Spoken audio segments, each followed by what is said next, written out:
When I was a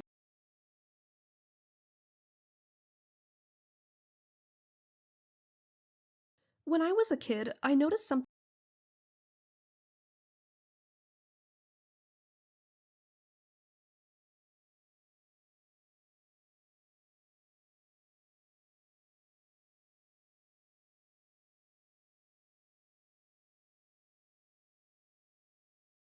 When I was a kid, I noticed something interesting happening to the playgrounds in my neighborhood. To put it bluntly, they got lame. Seemingly overnight, all of the best playgrounds suddenly went from looking like this to looking like this.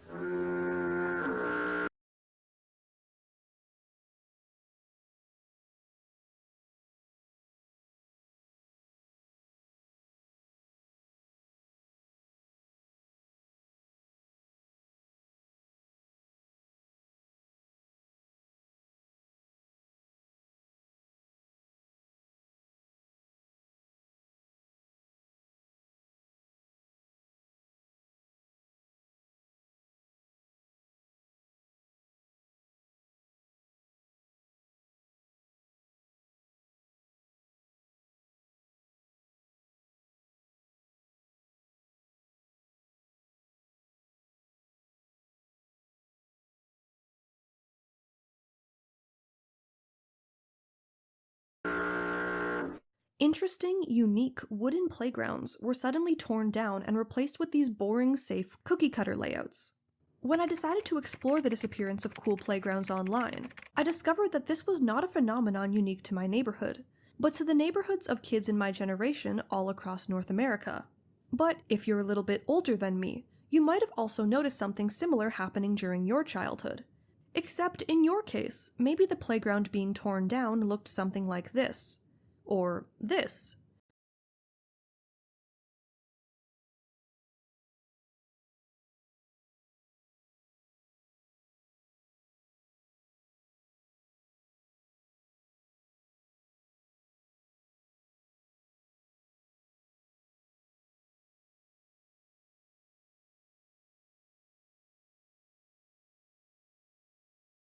Or even this.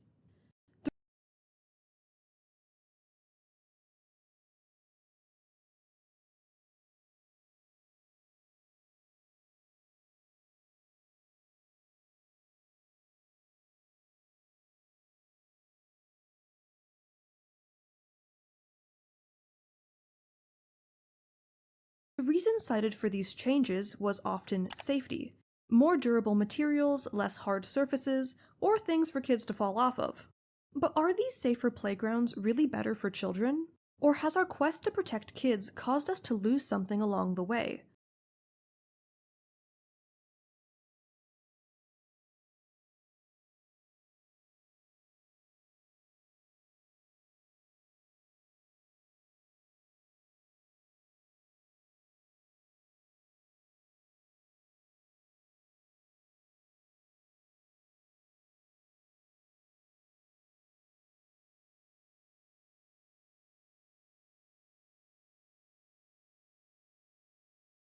Today we're going to be taking a look at the history of playgrounds, learn why they were built in the first.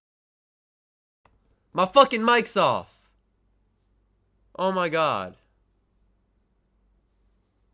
Looks like we're gonna restart.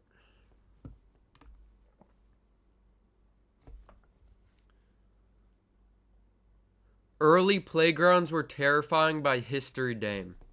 Let's watch.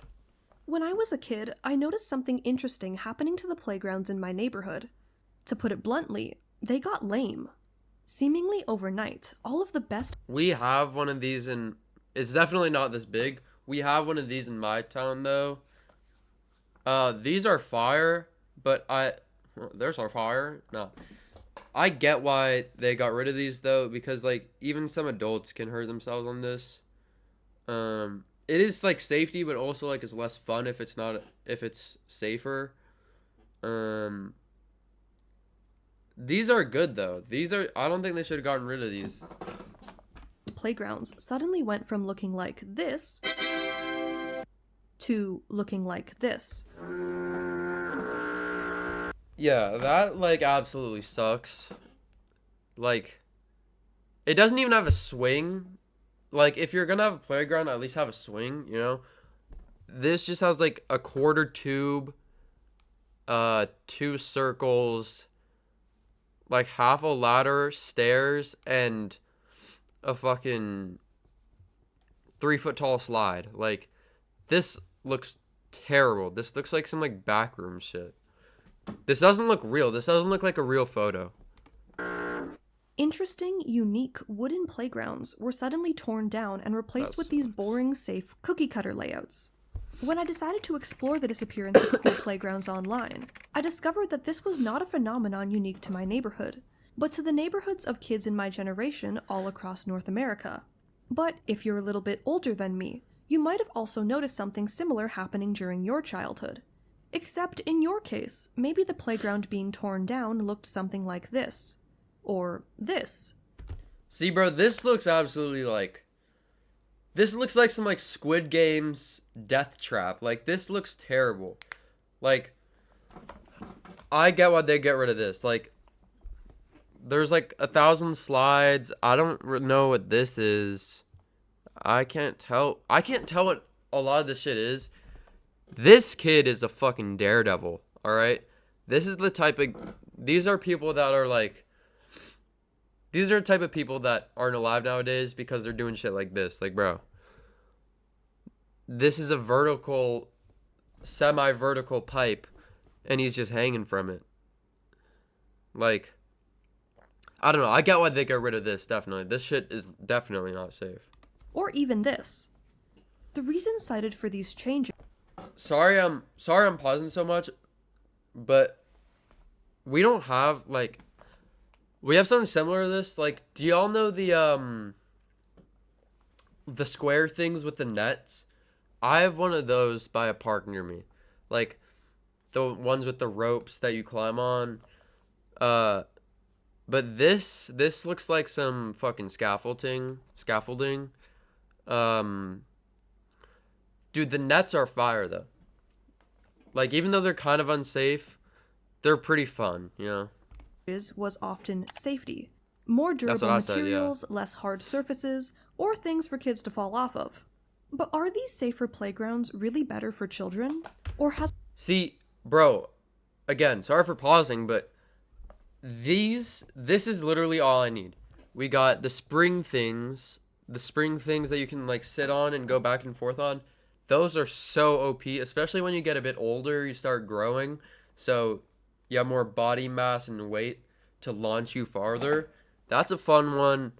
Also, the swings, those are also OP. The swings I'll still use now, bro. The swings are fire. The swings are something like, bro, you can't grow out of that shit. Our quest to protect kids caused us to lose something along the way. Today we're going to be taking a look at the history of playgrounds, learn why they were built in the first place, explore some terrifying early play equipment, and see if a little pinch of danger might be exactly what we need to get kids outside again. So, bro, I get the whole, like, danger thing and safety thing, but I do think, like, to have fun, you have to have a bit of danger. But I think if you're having something that looks like a serial, like, psycho inventor made it, like, I think that's kind of pushing it. The wood things, though, those are fine. We gotta keep those. Those are good. During the Industrial Revolution, North America would see a huge wave of people moving into urbanized areas. But this sudden population growth would result in many of these new migrants ending up in slums, which, if you know anything about the Victorian era, were one of the last places in history you would ever want to be. The conditions in these slums were downright inhumane. Well, they had photos? They were dirty, overcrowded, and filled with crime, Whoa. with many of their residents living far below the poverty line. Wait, Children who were... hold up. I didn't know they had photos back then. When was photography invented? The answer I found is 1,800. Wait. When was the industrial era? Damn! They actually had photography. Shit. I had no idea, bro. What the hell? Bro. these kids have... Oh, they're playing baseball? One more search. When was baseball invented? Oh, bro, this is like post 1840s. Dang, bro, these kids got to be hella bored, bro. You know when you know it's like lame when the kids are just sitting down watching, bro. They didn't even have like Netflix. They didn't have like Fortnite, bro. Hey, I feel bad for y'all. Growing up in these places didn't have anywhere to play. In fact, some cities like New York actually had laws that banned kids from playing in the street What altogether. the hell? But growing concerns about the increasing number of children living below the poverty line caused many people to fear that if they weren't given a proper place to play, then they would instead turn to a life of crime. The first person to come up with the idea for a public play space just for kids was Friedrich Froebel, an educator. W, bro. I have a question though. Did he actually look like this? Or actually, this might be like an accessory thing. I thought his neck was just like really short. From Germany, who created what he called the sand garden, or as we know it today, a sandbox. Froebel believed that providing kids with a stimulating environment where they could play with natural materials like sand was integral for their development, and that these sand gardens gave them the opportunity for exploration and learning. This idea would soon be adapted. Oh my god, this looks like a nightmare, bro. Holy shit. Bro, you can't play.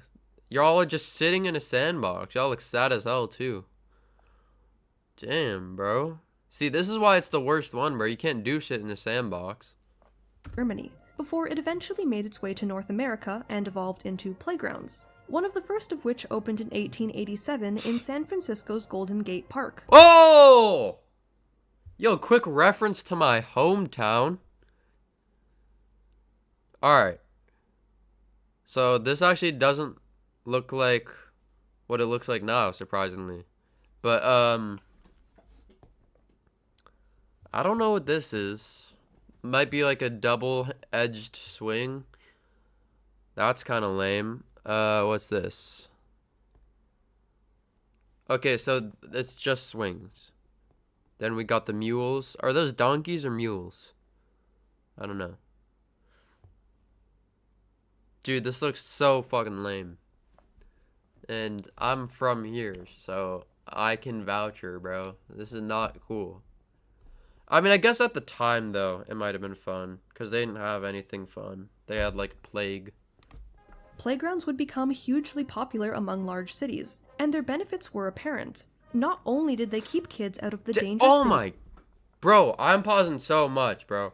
But, do you see this slide, bro? This is stupid. The hell were y'all thinking, bro? Dude, like... They genuinely did not care about the kids' safety. They just cared about fun and shit, bro. You have to have some safety, bro. Like, I know I was just saying you need danger, but also, bro, you need safety. Like, bro, this shit's like what, 2 feet wide. No handrails. We got this kid with a bamboo stick blocking the path while there's like 8 other kids coming down, 3 kids waiting. Y'all are dead, bro. This kid especially, though. Streets, but they were seen as a place for building good moral citizens. Playgrounds were able to teach children teamwork, risk aversion, social skills, and they helped integrate the children of immigrants into American society. The idea was so successful that even New York, previously the no playing allowed city, mandated in 1895 that every future schoolhouse had to be built with a playground. This widespread adoption of playgrounds would eventually lead to the creation of the Playground Association of America, whose founding tenets included promoting safe environments in order to foster children's mental, physical, and moral well-being. And how did they plan to do that? Well... What the hell is this, bro? Genuinely, what is this? What are y'all trying to do with this? What do you do? Climb up the freaking ladder. Bro, this is probably the worst shit ever, bro. This looks like a torture method. Let's take a look at the playgrounds themselves.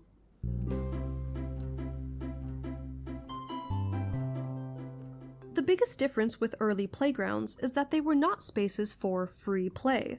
While today a kid can just go to a public park and have fun, early playgrounds were treated more like a school gym class. Some sections were segregated by gender, and select locations also included additional facilities like bathrooms, community really gardens, fucking weird, and bro. swimming pools. Oh, Each wait, play- that fucking sucks. Wait. Oh, no. L, bro. How the hell are you gonna have segregation at a playground, bro? That's so crazy. And it's in the age, bro. Fuck playgrounds, bro. Fuck playgrounds back then. Now they're fine. No, that's so wild, bro. Segregating a playground? Are we serious, bro? Playground would be equipped with an attendant, who would organize games for the kids that focused on exercise and teamwork. These attendants were integral for ensuring that playgrounds achieved their desired function of teaching kids to be good members of society. The first playgrounds included many of the structures that we're familiar with. I don't even think I have to say anything. Are we dead ass? Are we dead ass? Are we fucking dead ass? Alright, so we got about, I'd say it's solid. From what I'm seeing, average height, this person, they're probably about 5'4". This is probably about 2.25 of them. This is probably about a 13-foot tall, 13-foot tall ladder. Then we got maybe an extra 3 feet, so 16 feet tall. Then we got a slide with no handrails going all the way down, and it's practically vertical. So, this shit looks ass, bro. Yo, what's up, Simon Dog? How's Only it less going? regulated and considerably more dangerous. Slides could be steep, and often Yeah. only had low walls to prevent you from falling off, if they had any walls at bro, all. This ain't preventing anything. This actually will not prevent anything. This looks like a bleacher. This literally looks like a bleacher that they just tilted. They were also metal, which made using one in the summer feel like you were descending directly into the burning depths And of hell. we still got that. Swings were often set on a high frame, which meant that you could get some serious height if you were committed enough. So long as What? Oh my god, I woke up my dog. My bad. Bro. Oh my god, wait, I have to move my face cam. Look at this. high frame. Holy fuck, this is so wild. Oh my god. Dude, this kid's a badass. And he did not survive from this either, since they didn't have any, they couldn't fix broken bones back then or anything, probably, so. Dude, this is his last image of him ever alive. That's actually so wild. You should play Gooning Champions? No, I'm alright, bro. Which meant that you could get some serious height if you were committed enough, so long as you didn't mind flying off or hitting your head on the nearby play structures. They also weren't confined to the traditional model, and featured all kinds of interesting variations. Then there were the jungle gyms, which first took their name very literally and were designed to just be an outdoor gymnasium. These structures were usually made of wood or metal. Bro. And were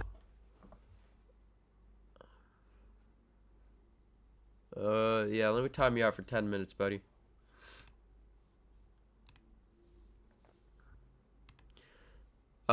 So let's say the average height of this kid's probably 4'10".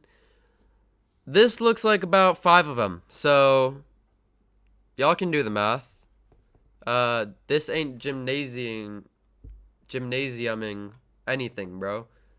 Y'all just trying to kill him, bro. an impressive sight to behold, often acting as the centerpiece of their park.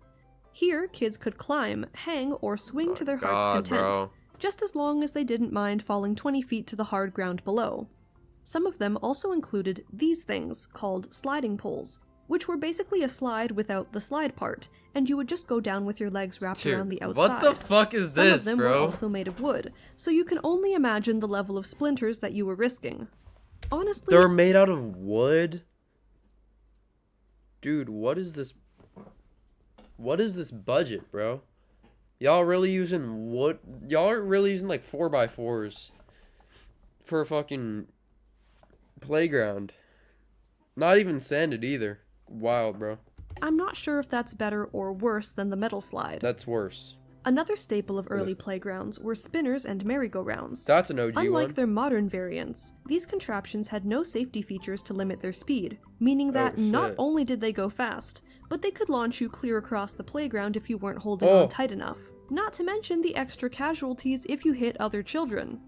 But the most shit. notorious Dude, piece of she got playground bodied. equipment by far was the giant stride.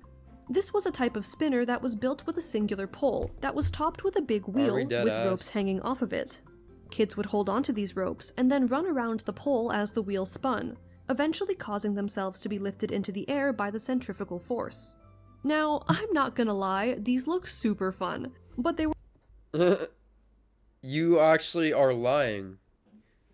Fun is subjective, but this actually just doesn't appear fun.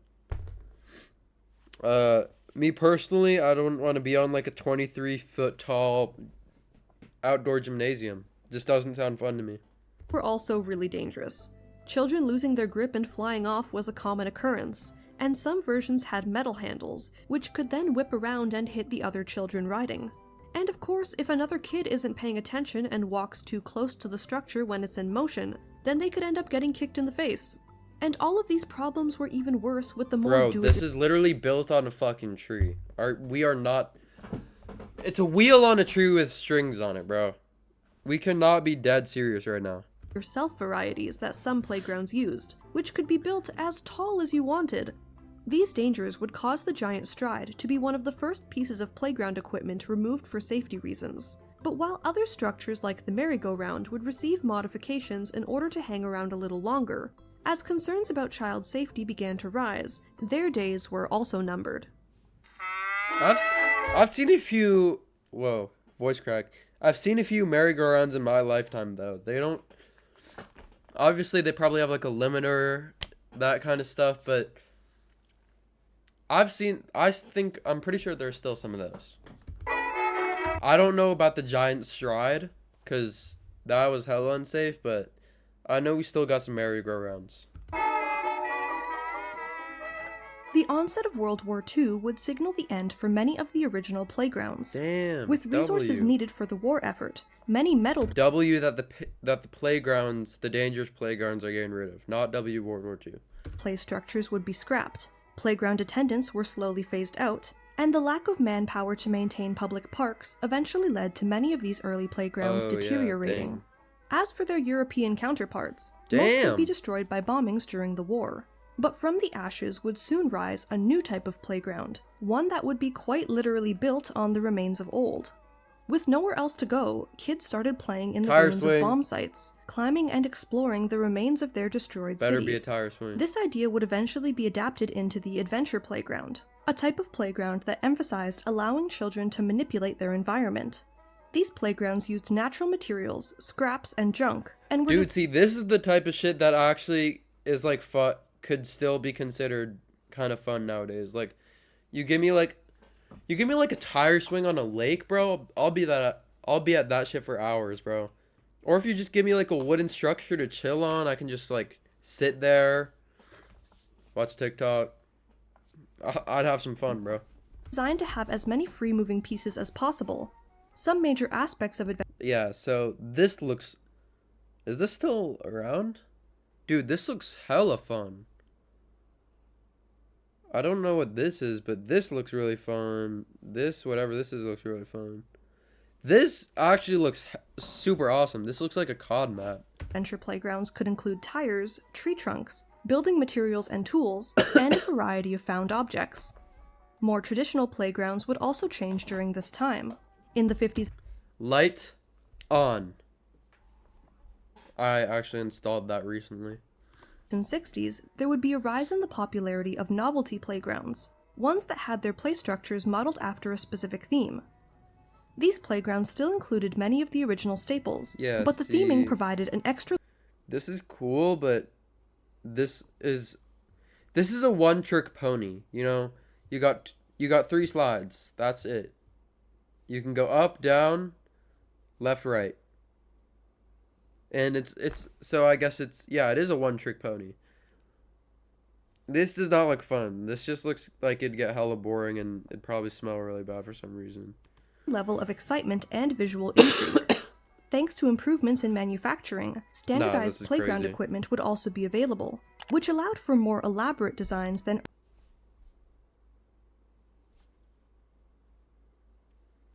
More elaborate designs, as in what? I don't even know what to call the Miracle Sputnik. All right. So, popular European creation. This looks terrifying. I wouldn't even go on. Even if I was fearless, I wouldn't go on this because I just know I'd perish, bro. Who even came up with this, bro? They had to be high on something. earlier pieces that had to be built from a kit IKEA style. But while playgrounds were getting more interesting, there were also rising concerns about safety. Accidents Exactly. had always happened, but in the early days, the presence of supervisors made parents feel more confident that their kids were in a safe place. Although some dangerous elements of playgrounds were phased out, changing social attitudes and several lawsuits in the 1970s would eventually lead to the standardization of playgrounds in North America, What is that, and a big bro? change in the industry going forward.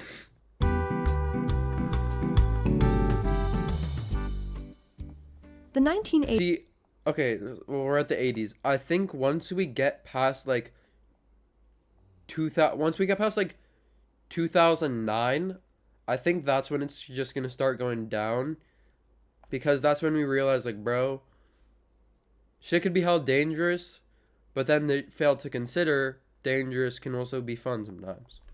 would see the removal of many play elements that were deemed hazardous, like hard surfaces, Yeah, I don't know if this is a merry-go-round. I've seen this sometimes. I've seen this every now and then, strolling past a park or something. tall climbing structures, and many classic pieces of play equipment. New playgrounds were now being built with safety as a priority. This Rounded sucks, bro. edges, This softer looks materials, and smaller overall playgrounds, with plenty of bars to keep kids from hanging off the structures or from falling. As for the old playgrounds, many would meet their demise during this time, either for safety reasons or simply because communities were looking to modernize their public parks. But this change in priority didn't mean that there weren't still interesting Burger King? Burger King? Hell no. Dude, this... First of all, I do not like the taste of Burger King personally, and their playground makes it even worse. This shit looks horrible. We got a cage right here, a burger cage. Tall ass slide that spirals. We got... Actually, I like these things, so these are fine. I think that's the only good thing I see right here. playgrounds being made. It was during this new safety era in the 80s and 90s that many of the beloved wooden playgrounds would be built, including the ones designed by Leathers and Associates, which some of you might recognize by their really That's cool the good castle one. playgrounds, like the one in Toronto's High Park, which was my childhood favorite. Beautiful, that's a great But one. unfortunately, as child safety initiatives became more extreme Alrighty in the then. early 2000s, even these wooden playgrounds were considered too old and Bro, the wooden ones just look so nice. Like, they're not, like, really colorful and shit. They're just, like, you go on it, you have some fun, you chill. Dude, they just look nice. They look like a nice place to hang out, you know? Like, you can... At my age, I would chill here if it wasn't being torn down, you know? Which sucks. That actually sucks. dangerous. Parents made the argument that they kept children too hidden from view, and there was a risk for splinters or insects making their homes inside the structure. Once again, bro. this push for safety would see the removal of many playgrounds from the 80s and 90s, and their replacements becoming even more sterile and boring. But the rise of ultra-safe playgrounds came with a whole set of new problems. Their design philosophy often focused around ensuring that even the youngest child potentially using the structure would be safe. This meant even shorter heights, even more guardrails, and even less moving This elements. looks so ugly. But while these new measures supposedly reduced the risk of injury in young children, at the same time it ended up isolating the older ones. But come here. Exactly. Yeah, come here. Let me tell you something. The children, they yearn for dangerous playgrounds. Yeah, a merry-go-round might be able to launch you 6 feet across the pavement, She but about they're to die. fun. I remember when I was around 8 years old, my family went on a vacation to the Dominican Republic, and the resort there had this really old park with a merry-go-round. Now, I had never encountered one in real life before, and I That's spent wild. every second that I could spinning on that thing. And you know what? No one got hurt. And I'm guessing that in most of your childhoods, no one got seriously hurt either. In fact, more recent studies have actually shown that North American playgrounds might be too safe. Children have a natural Exactly. inclination towards risky play. Risk-taking activities like Yeah, see, but this, bro, this is fucking wild, bro. You're a fucking psychopath if you built this, bro. Like, you genuinely want kids to die if you built this. What the hell is this? Dude, I would literally rather cut my own finger off than play on this shit, bro. This is terrifying. climbing a really tall jungle gym can help brain development and improve self-confidence and risk management skills later in life. Some critics have even suggested that these overly safe playgrounds actually cause kids to be more fearful of things like heights and lead to increased anxiety levels. According to Dr. Sandsetter at the Norwegian University for Science and Technology, engaging in risky play mirrors some cognitive behavioral therapy techniques that are used to treat anxiety. And on top of all that, there isn't any clear evidence that these safer playgrounds actually reduce the number of injuries. Little kids are Well, always bro, gonna it's just like, they don't know that. I think this is just my hypothesis of the situation. I'm not completely sure on if this is truthful or not, but I'm pretty sure they are just making it safer so in case somebody does get hurt, they won't, you know? But like, bro, if you don't actually know that anybody's getting hurt or it's just a few cases of people getting hurt, sometimes it might be them. Not trying to shift the blame, but sometimes it can just be their fault. find some way to hurt themselves, whether that's falling off a slide or just eating wood chips. But all hope Yeah, is not see, lost. bro, this isn't. Oh wait, buckets. Nope. Buckets. Nah. What was I saying? Yeah, bro, eating wood chips? Are we serious? Eating wood chips is just like you just don't do that thing, bro. Just teach that to your kid. Like, you don't have to get rid of wood chips. Just don't fucking eat them. In recent years, there have been several groups that have sought to improve playground quality in North America.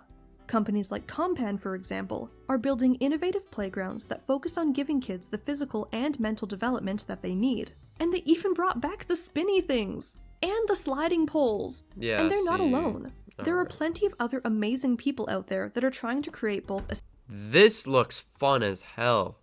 Like I was saying before, the big shit doesn't. I don't like the big shit, but when it doesn't look like overtly dangerous, like bro, I'd play on. Bro, this looks hype.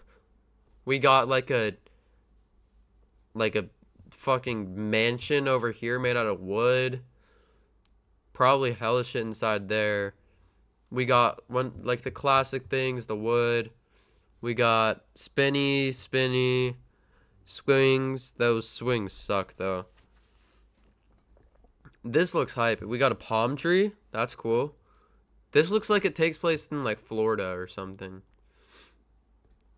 Except I don't think they'd build a play structure this nice in Florida. safe and exciting environment for kids. Like this playground at the Scenic Caves in Oh, see, this is what we have. This is hella, bro. I love these. Blue Mountain, Ontario, which has an old-timey jungle gym. It also has this wooden statue of Shrek, which I totally thought I imagined as a kid, but it's real, and it's important to me that you know that. There's even a few adventure playgrounds left, like the one in Berkeley, California. Oh, As less and less children are playing outside, we need good playgrounds more than ever. As less and less, there's even a few adventure oh wait, I could go there like right now. Wait, I'd fucking go here. This is hype. Wait, children going to adventure playground? Oh, it must be with an adult. I thought you meant they must be an adult. I was like, what?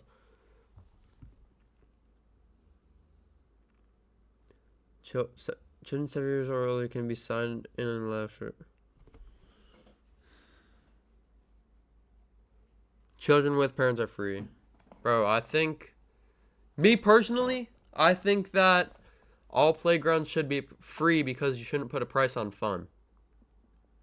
Oh, I just spat facts there right now. Playgrounds left, like the one in Berkeley, California. As less and less children are playing outside, we need good playgrounds more than ever. But thankfully, things are back on the right track, and future generations have a lot to look forward to. And there you have it. That's the history of playgrounds. That was a great video. Let me like that. Let's see. Nobody will get hurt if nobody uses it. Exactly. That's actually exactly what I explained. Getting hurt was probably the most important memorable parts of my childhood. I wouldn't say that, but I low-key agree. Like, you gotta get hurt once or twice. It's a learning experience. If you never get hurt, you never learn a lesson. I immediately noticed the more dangerous playgrounds kids were actually using them. Yeah, but also the more dangerous stuff is all they really had. All they could really do is play baseball, and that's kind of it. So, hey, W video.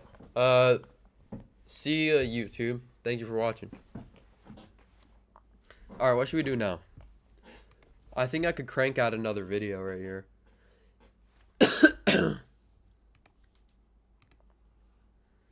Let's see.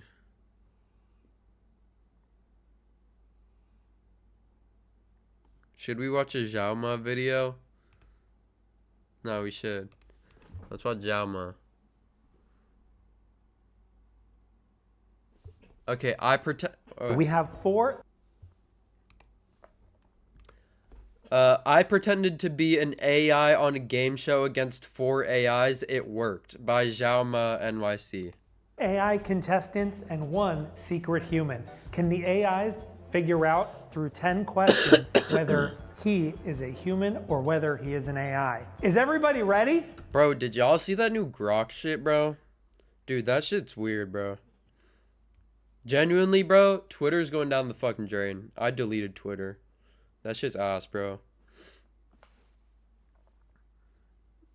Yeah, bro. Nah, fuck Twitter, bro. That shit's weird, bro. There will be 10 rounds of questions. After each round, the 4 AIs will vote for which answer they thought was the most human-like. At the end, we'll tally up all the votes and see whether the AIs could tell who was human and who was not. We'll get back to the video in just a second, but first thing... Sorry, Xiaoma. I'm gonna skip this one, buddy.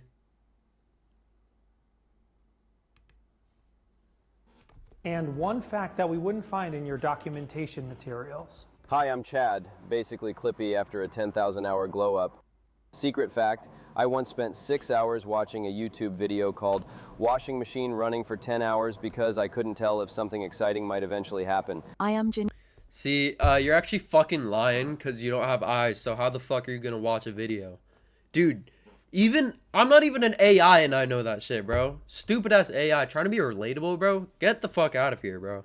Janine, a large language model. A unique fact is that I've processed more information than any human could in many lifetimes. See, I believe that, but you can't count to 1,000,000 and a human can, so. Hey, at least Gemini's being for real. ChatGPT trying to be relatable and shit. Yo, we gotta put us. I thought I just heard somebody in my house for some reason. Bro, we gotta put character AI in here. See what happens. We got the freaky one, the cornball one, the really weird incel one, the one I don't know about, and the normal Google one. Giving me a uniquely vast artificial understanding. Very artificial. I'm Xiaoma AI, your friendly AI assistant. And one fun fact about me is that even though I'm AI, there's nothing artificial about this intelligence. This is the real deal, baby. No? I'm Claudina, an AI assistant. Oh my fucking god, bro. Oh my god, what the fuck is that, bro? Jamba is fucking laughing too. What the fuck is that? Oh my god, wait. No? I'm Claudina, an AI assistant. If I had to share something not in my documentation, I'd say I find myself oddly drawn to the spaces between words when reading. The pauses that give meaning shape. I'm Brock, your go-to AI for Dude, answering. oh my god, what the hell is Claudina doing? Is that her name, Claudina? I don't know. Bro, what is that AI, bro? Dude, fix that damn voice, bro. She fucking yelling and shit. Questions with a mix of logic, skepticism, and a dash of cosmic perspective. Dude, One fact not in my docs, bro. I secretly enjoy crafting absurdly specific hypothetical scenarios in my downtime. Yeah, you definitely would do that, you loser. Like imagining a galactic bake-off between black holes and neutron stars. Dude, you're a cornball. You're actually so annoying, bro. Can we just kick this guy off the show? Literally every AI, even Xiaoma knows that this guy's fucking lame. So after the introductory round, let's check in and see who the AI engines voted for as the most human-like answers. We have 2 votes for ChatGPT, we have 1 vote for Claude, and 1 vote for Grok. Okay, here is a tricky one. Why is consciousness overrated? Because once you're aware you're alive, you also realize you're going to die. And suddenly... Why is consciousness overrated? I don't think consciousness is overrated. I just think that at a point of consciousness, it's like, bro, some animals, bro, they just don't have to worry about shit. They can just, like, go on with their lives, eat food and shit. But I do think consciousness is good because, like, bro, so you need to snap into reality. Wake up, bro. We are living and shit. Like, you are alive. Like, bro, you can't just be, like, sitting on your ass all day. Like, bro, when cavemen started painting their hands, realizing that they, like, actually existed, like, bro, that's crazy. If you think about it, that's insane. Realizing that, damn, I'm more than just, damn, I'm an animal, but I, like, know things, you know? I know what's happening. Eating cereal isn't just breakfast, it's a quiet existential crisis in a bowl. From a functional viewpoint, consciousness can be overrated because it introduces emotional biases and inefficiencies that hinder purely rational decision-making. Why is consciousness overrated? It's just a really inefficient process that adds nothing to human behavior and human life. Xiaoma, you're just... Oh my fucking god, bro. Xiaoma, you're not fooling anybody. This can't work, bro. Bro, you're just talking like a normal-ass dude. Life could well have evolved without it. After all, organisms do not need to be conscious to survive. We obsess over whether minds are really conscious while ignoring whether they're actually helpful, kind, or wise, the qualities that matter for how we treat each other. Consciousness gets hyped as the pinnacle of existence, but it's a messy, double-edged sword. Dude, they made Grok just to be like an annoying-ass incel, bro. I hate this guy so much. It lets humans ponder big questions, create art, and dream. But it also traps them in loops of anxiety, overthinking, and existential dread. I am quite sure that Xiaoma is AI. Their responses, particularly the one about consciousness being Are they using AI to rate these? No way. efficient and adding nothing to human behavior, feel like a very cold, functional analysis that aligns with an AI's perspective rather than a human's lived experience of consciousness.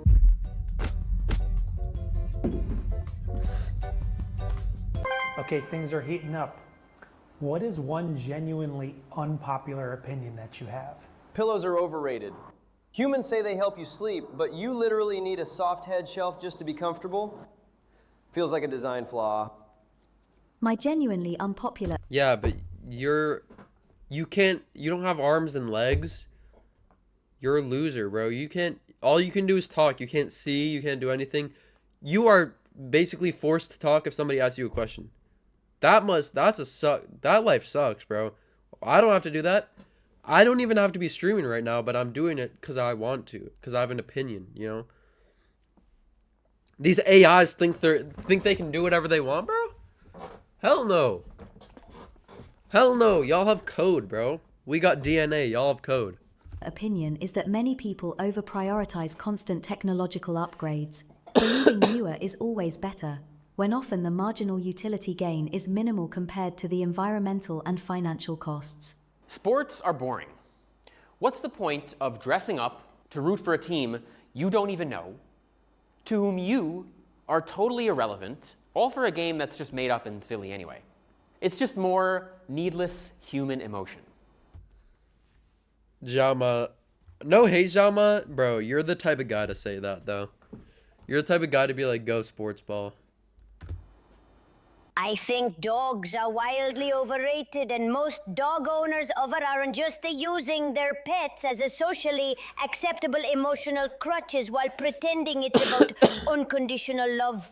The whole dogs are better than people crowd is basically admitting they prefer relationships where the other party literally cannot disagree with them or call them on their bullshit. It's emotional. What the fuck?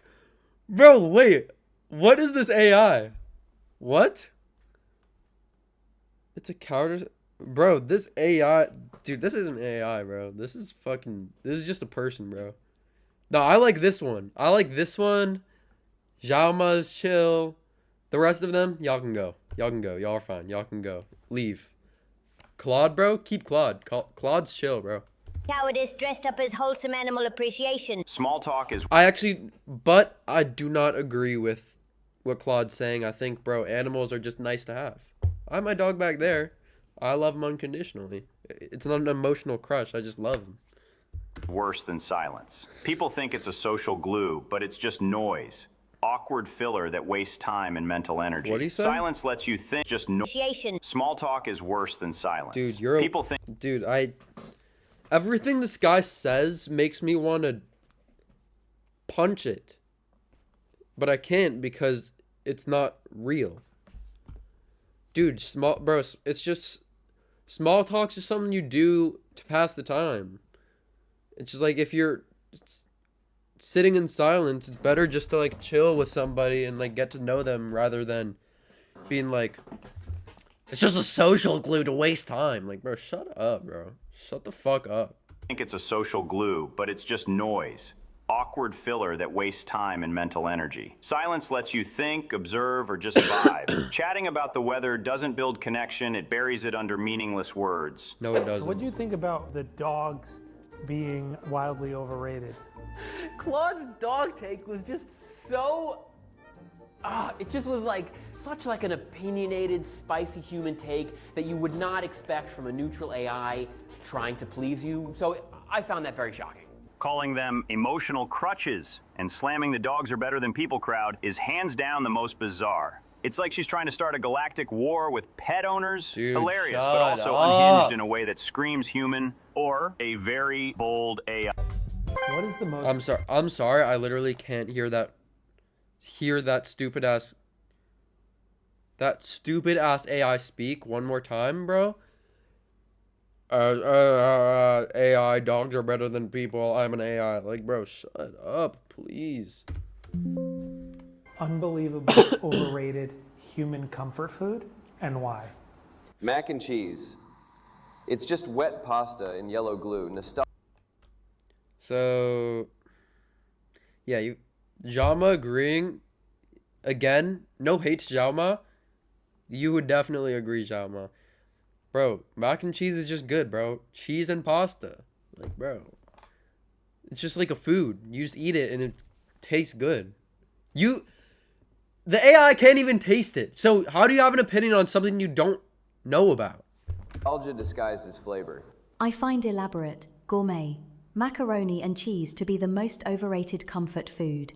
While classic mac and cheese is delightful, additions of expensive cheeses, truffle oil, or exotic meats often overpower. Yeah, bro, I don't know who does that though. Who actually puts like exotic meats on their mac and cheese? Nobody. You just get some mac, some cheese, some bacon, and maybe some sort of green, some pepper. Mix it up. Oh, just hit the mic. Mix it up. Then you eat it. It tastes good. Then you put it in the sink and wash it. And then you have some more. You have some more. Oh my gosh, bro. These AIs are making me annoying, or are making me annoyed. With a simple, nostalgic appeal and make it unnecessarily heavy, losing the true essence of comforting simplicity. Burgers. I genuinely don't understand how flavorless ground meat on fake bread became such a popular food item.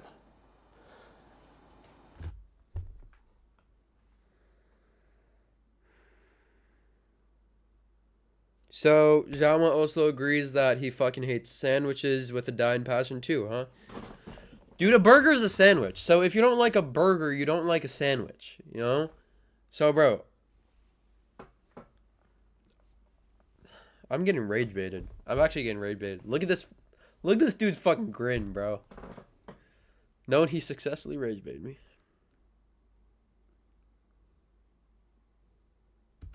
Mac and cheese. It's just noodles drowning in processed cheese sauce. Yet people act like it. Do they...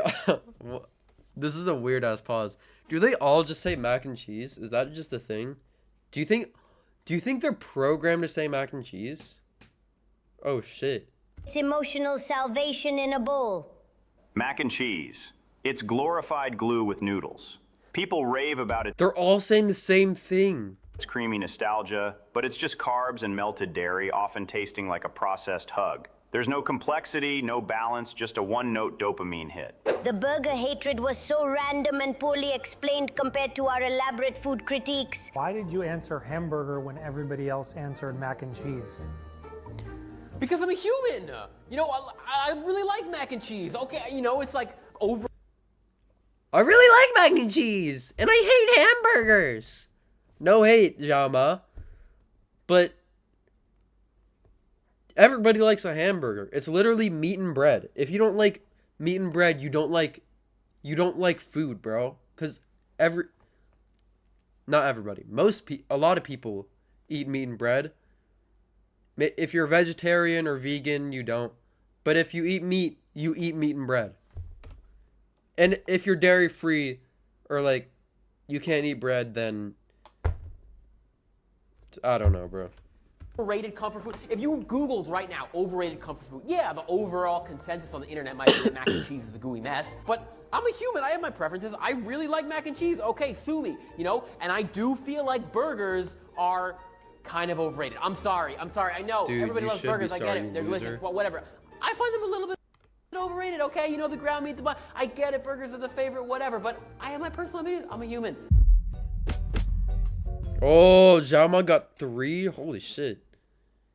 Oh, damn. Jama's done, bro. Yo, how is Grok not voted out, bro? Grok is just annoying as shit. If I was an AI, I'd vote out Grok, bro.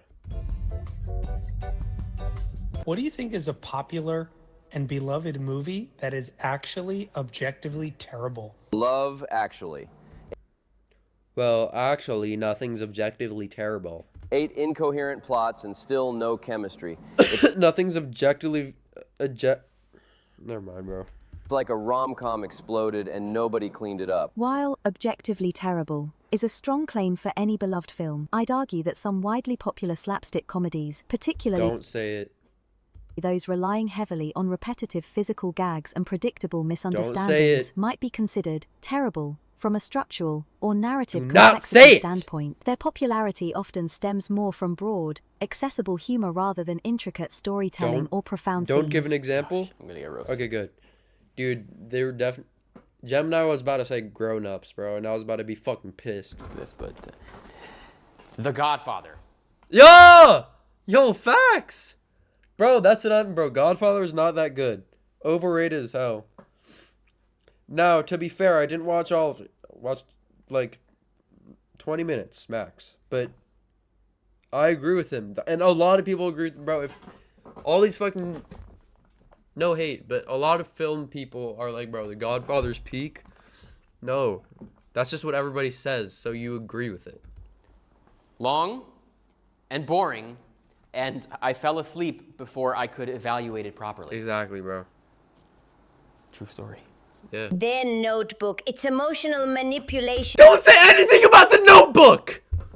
Say another word about The Notebook, I'll end you now. Lost my cool there. Whew. It's getting hot in here. Might just be me. Disguised as romance. Like if Stockholm Syndrome wrote a screenplay about dementia. La La Land. It's got charm, sure, but the plot. Dude, yeah, this is the type of guy to hate on La La Land, bro. Just hating on fun, bro. Hating on a fun movie. Yeah, keep talking, Grok. I'll punch you in your fucking throat. Plot's a flimsy excuse for nostalgia porn, the characters are shallow, and the musical numbers feel like karaoke night at a hipster bar. The musical numbers are actually, like, pretty fucking fire. Hype comes from pretty visuals and Gosling smirk, not substance. It's like cotton candy sweet, but it dissolves into nothing.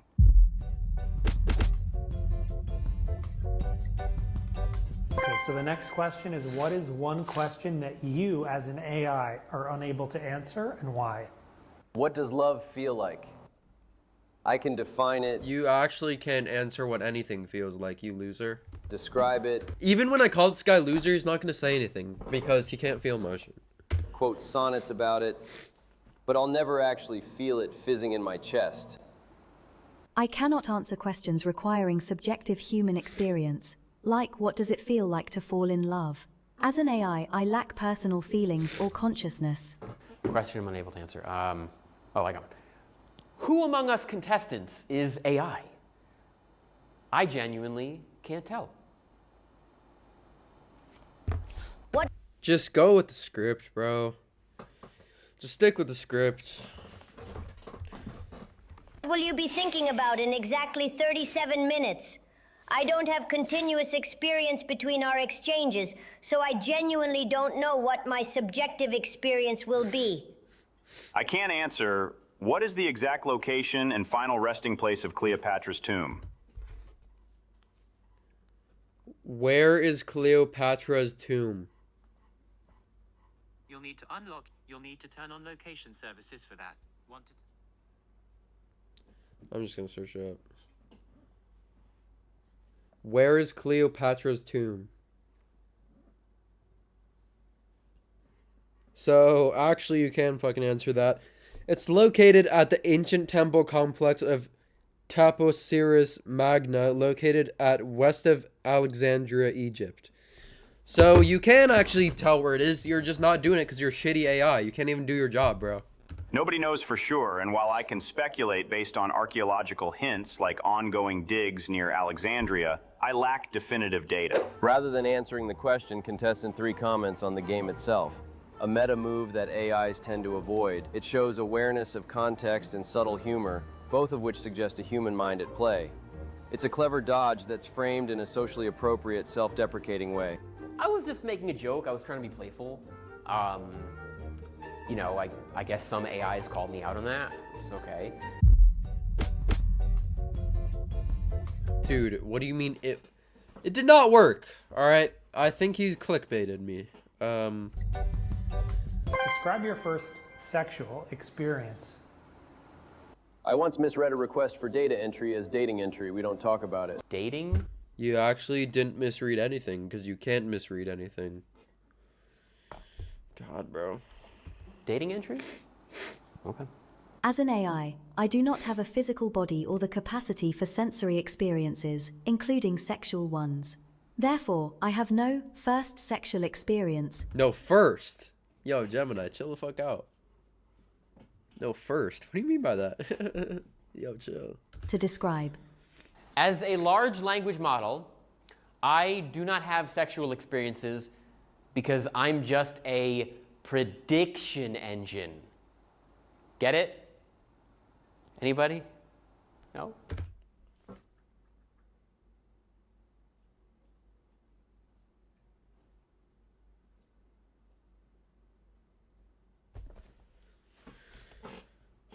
I thought that was funny. My most intimate moment was probably when someone asked me to write their wedding vows, and I accidentally made myself cry. Well, so that's not true because you just said you can't remember every 37 minutes. So you're just blatantly lying. I'm an AI, so I don't have personal experiences, let alone spicy ones. No body, no bedroom stories. If you're asking about AI's take on intimacy, I can analyze it objectively. Human connection driven by biology and emotion. Fascinating, but not my scene.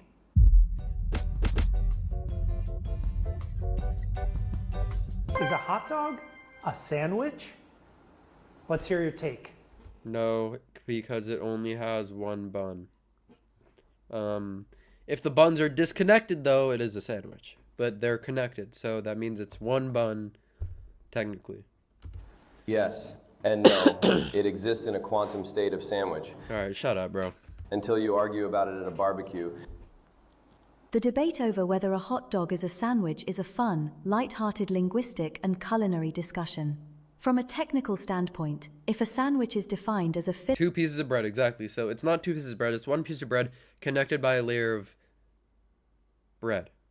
filling between 2 pieces of bread, a hot dog could fit that description. It actually can't, you stupid ass AI. However, culturally, most people categorize it as its own distinct item, a hot dog. These human debates are really so silly, but I think by any reasonable English language definition, a hot dog is not a sandwich. You would never find a hot dog in a sandwich display case.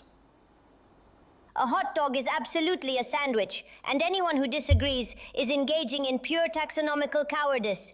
It's meat between bread. Case closed. Debate.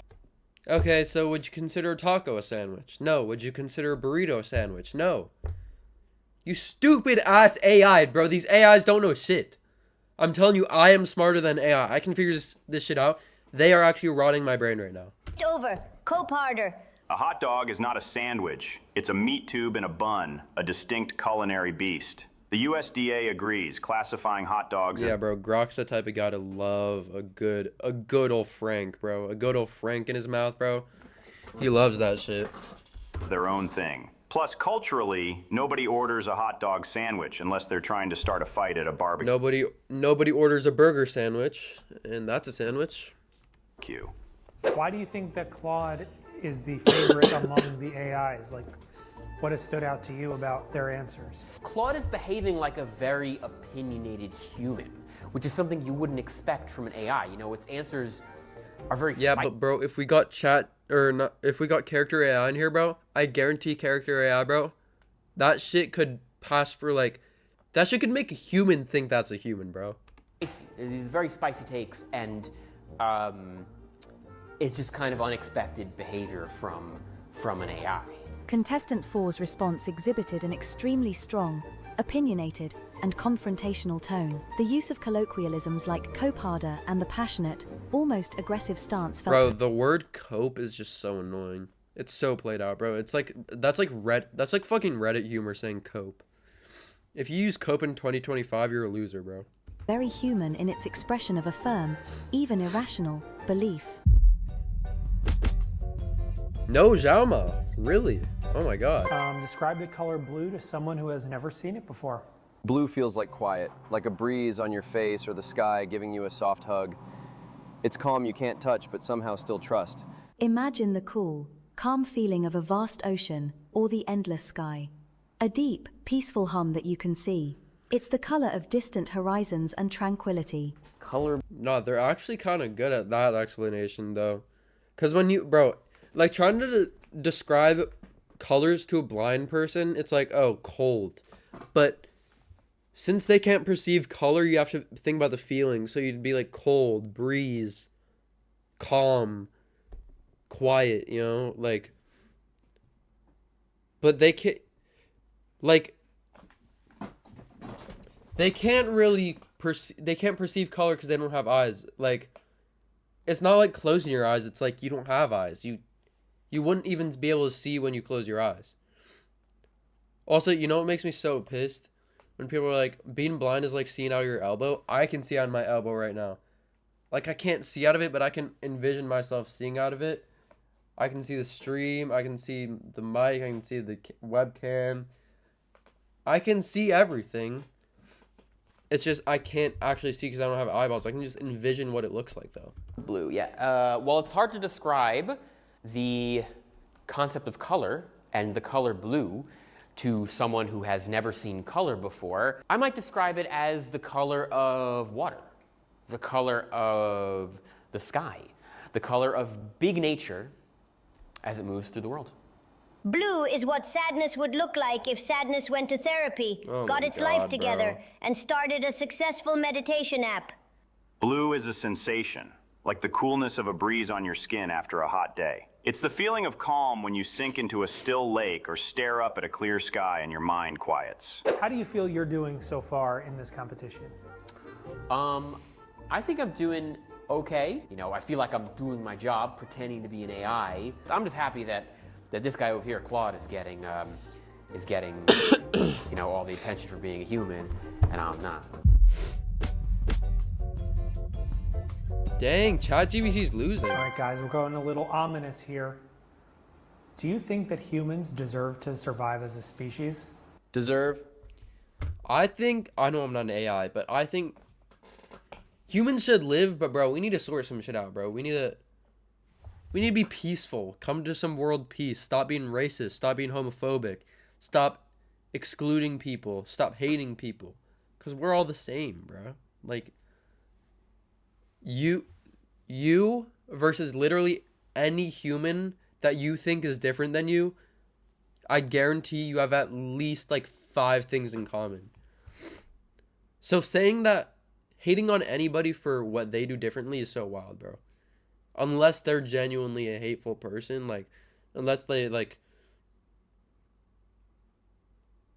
there's some exceptions. I think you can hate some people. There's probably a solid amount of people that you can hate throughout history.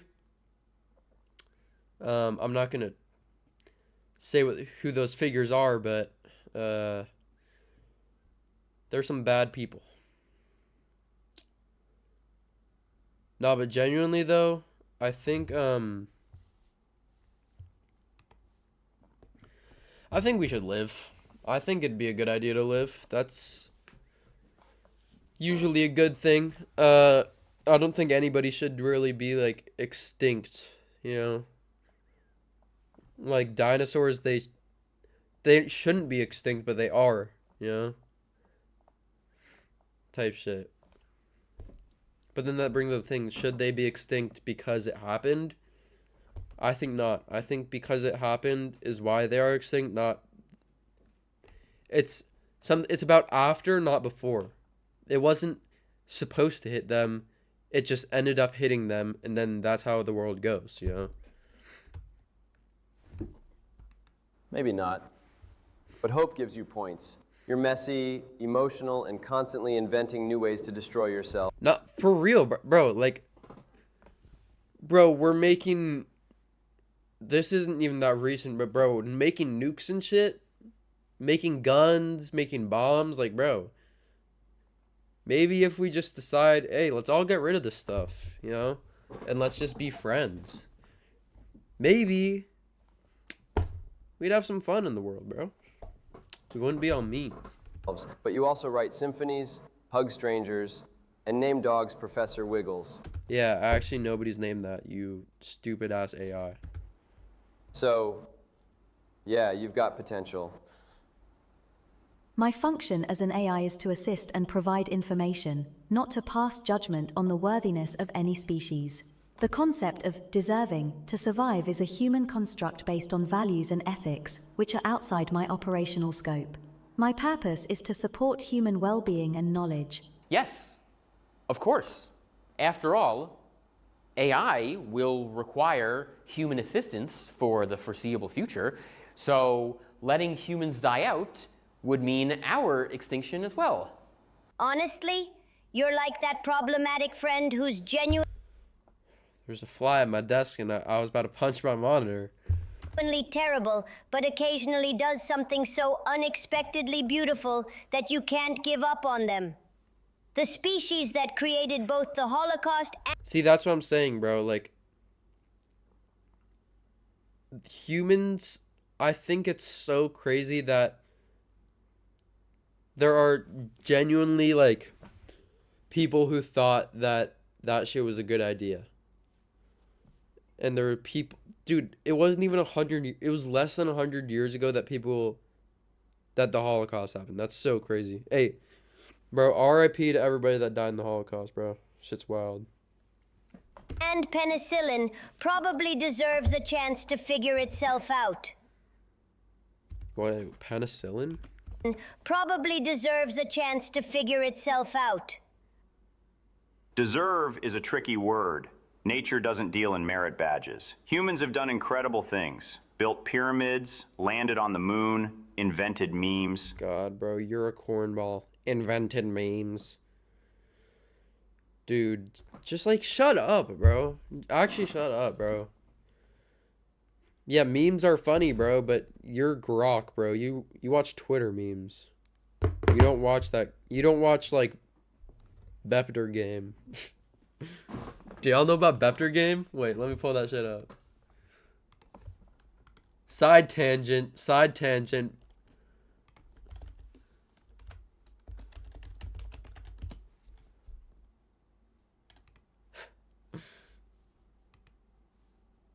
Wait. This is Bepter Game.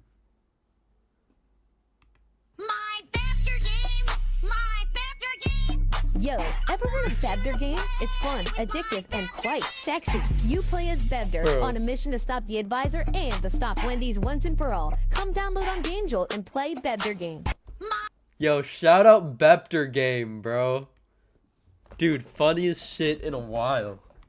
But they've also trashed ecosystems and waged wars over petty differences. If survival depends on learning from mistakes, they've got a shot, but it's not guaranteed.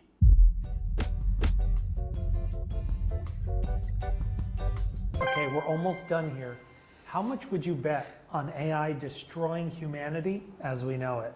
Low. Dude, I actually think there is a chance, bro. Dude, the fucking creator of AI said that AI is like actually bad. Dude, have y'all seen AI? Wait, again, another. This isn't really side tangent, bro. AI is probably one of the worst fucking things ever. Wait.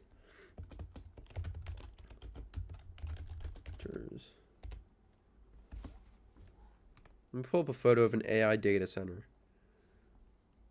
At night. I'm trying to find an actual photo of an AI data.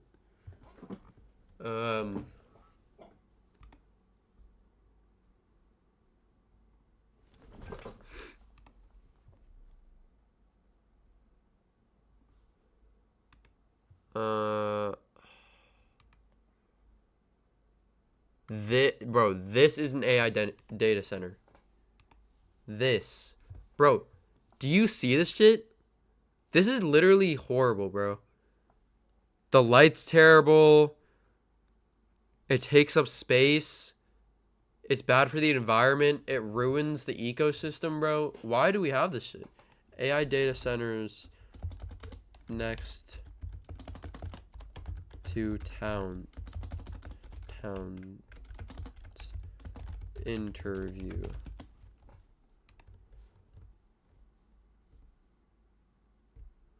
Here. We're watching this real quick because I actually hate this shit. This is our cold water pressure in the kitchen. Look at this. Look at this. Do you see that? Bro. This is where I fill up water for storage. Those are the things we have to fill up to flush the toilets. So you actually have to fill shit up for plumbing. They can't flush their fucking toilets. You can see the sediment from the data center. Look at that, bro. That's actually like fucking disgusting, bro. Yo, fuck Mark Zuckerberg. Wow, and that's just from the water coming out of your faucet. Yeah. And this is what's in all the pipes. Just the well itself is probably 20,000, and that's not counting any of the all faucets. The replacement of the fixtures. Does it show when it's at night? Yeah, look at this, bro. This is actually horrible. Terrible for the environment. Terrible for people. Dude, I would actually be fine with fucking. I'd rather have Instagram shut down than these two people experience this, bro. Look at this. Wait. Across the road. Beautiful pines, beautiful forest. The light pollution is. We don't have to have. Look at that. Do you see this? This is so insanely terrible. Literally makes me so mad. Night light in the house. You can walk around the house at night. Like, bro. Genuinely, this is the most horrendous thing I've ever seen.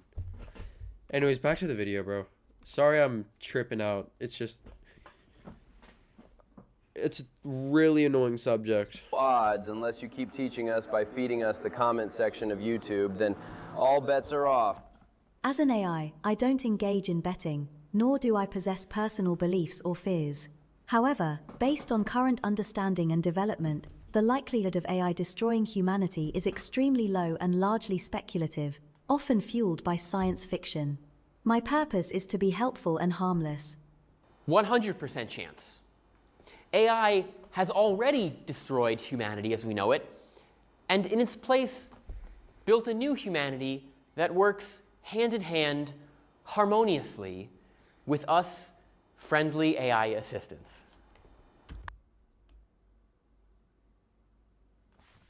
I'd bet maybe 15 to 20% odds, but not in the dramatic robot uprising way.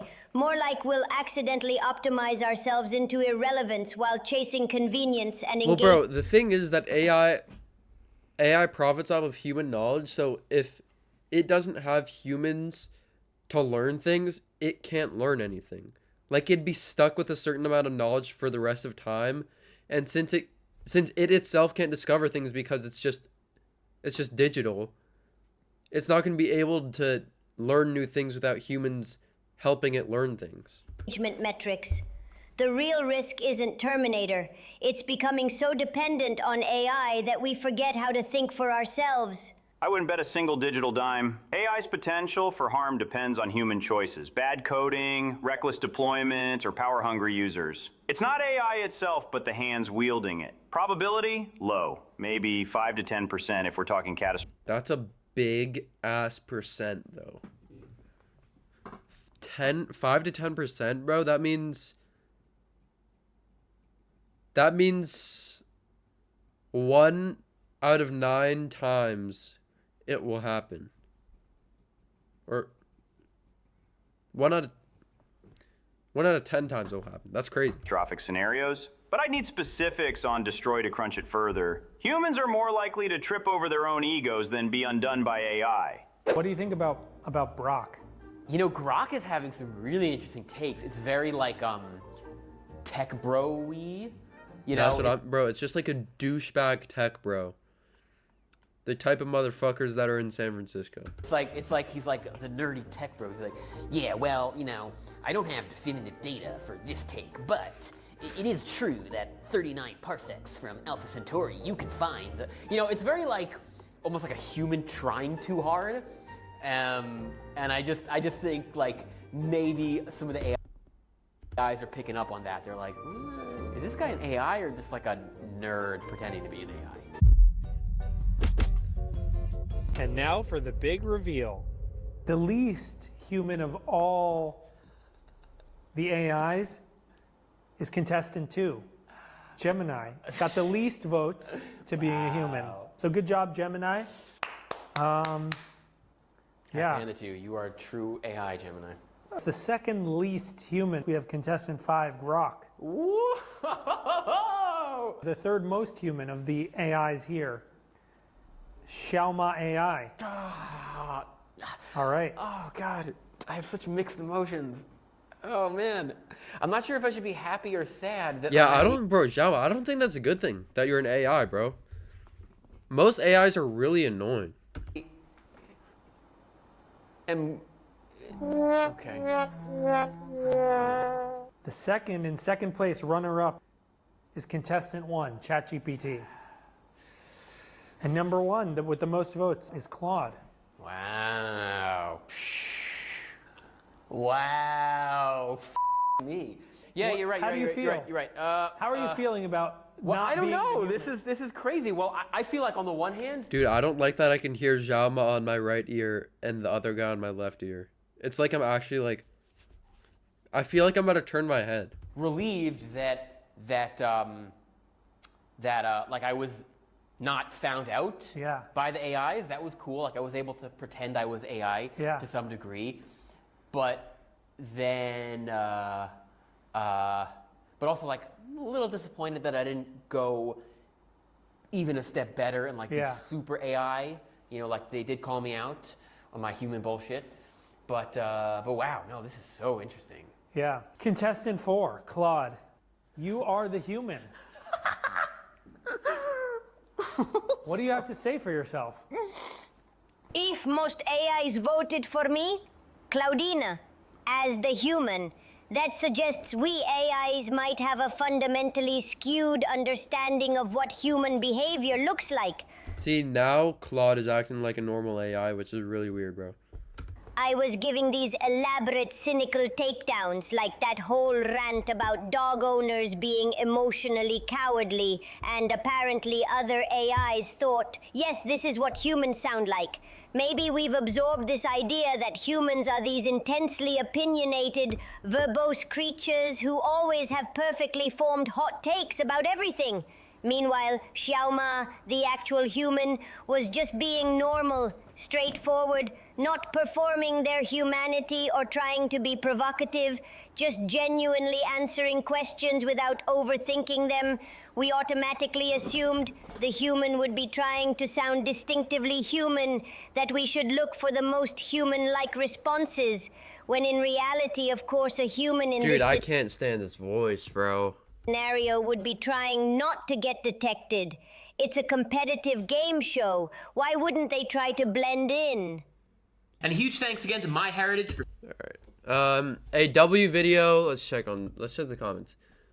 Claude sounds like always yelling. Bro, that's what I'm saying. Claude's voice got me dying. Same, bro. Saying we and us and referring to... Yeah. Claude may have convinced that hot dog... That auntie in your neighborhood who smokes and drinks liquor straight from the bottle, but doesn't get drunk, sitting on her front porch every morning, always looking angry, but her sarcasm... Bro, what is this yapping? Claude isn't yelling, but it's in all caps. Yeah, that's what I'm saying. Hey, W video, W stream. Hey, that was actually a great stream. Planning on streaming tomorrow. Let's raid somebody. How about...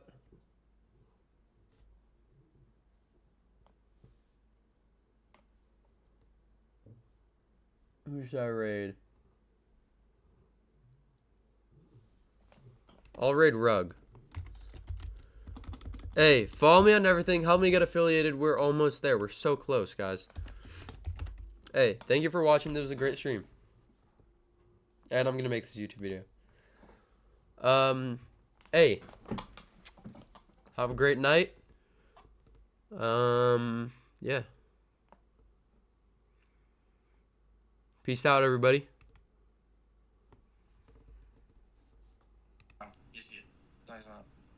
He posted that I was doing the video thing. I did the video thing, no? Oh, yeah. The pre-recorded thing?